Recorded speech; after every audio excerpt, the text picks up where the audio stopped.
Lucas Demeo veut bosser avec la Chine. Tiens donc. Maintenant, il veut travailler avec la Chine, lui. Ah, changement de veste, là, retournement de veste de Lucas. Bah oui, il voit que les Chinois sont une menace pour la France, du coup. Il commence à vouloir bosser comme Stellantis avec la Chine, du coup. Hein. Ça se trouve, Renault, ils vont importer une marque chinoise aussi, vous allez voir. Ça m'étonnera même pas. Et pourquoi ils font pas comme Peugeot et Citroën l'avaient fait à l'époque avec la Ion, là?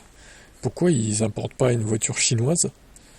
Ils lui font passer les contrôles de crash test et tout, même si maintenant les voitures chinoises elles sont excellemment sécuritaires. Elles ont toutes les étoiles et tout, la plupart.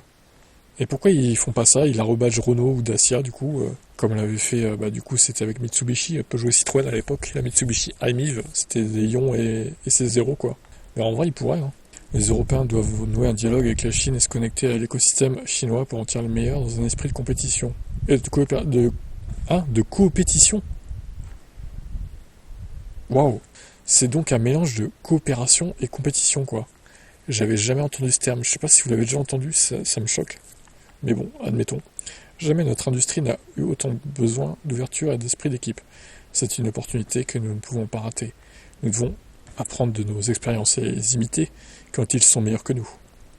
Ah bah là, je vous confirme que la plupart sont meilleurs que vous, oui, effectivement. C'est ce qu'ont fait les Européens comme Fiat ou Citroën il y a un siècle aux États-Unis quand Ford a révolutionné l'industrie avec la chaîne de montage. C'est ce que les Chinois ont fait plus récemment avec nous. En revanche, il tient un discours qui se rapproche de celui de Carlos Tavares au sujet de l'Europe et de la réglementation. L'Italien a déploré que l'UE empile les amendes et les dates butoirs. Il a comparé avec les deux autres gros marchés, expliquant que les US stimulent massivement leur industrie et que les Chinois l'organisent pour équilibrer le jeu avec d'immenses besoins.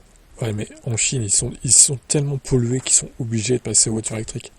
D'ailleurs, j'ai vu des trucs comme quoi la qualité de l'air en Chine s'est nettement améliorée. Alors, il y a encore des efforts à faire, c'est sûr, mais c'est mieux qu'avant encore. Hein, parce que là-bas, ils adoptent en masse les VE. Hein. Je suis sûr, dans 10-15 ans, il y aura en masse des VE par rapport au thermique là-bas. Hein. Ça va faire comme la Norvège, à mon avis. Peut-être même avant 10 ans, quoi. On verra. En même temps, ils sont tellement nombreux, les Chinois aussi, que ça va prendre plus de temps que la Norvège, c'est logique. Vous en pensez quoi des déclarations de Demeo, du coup?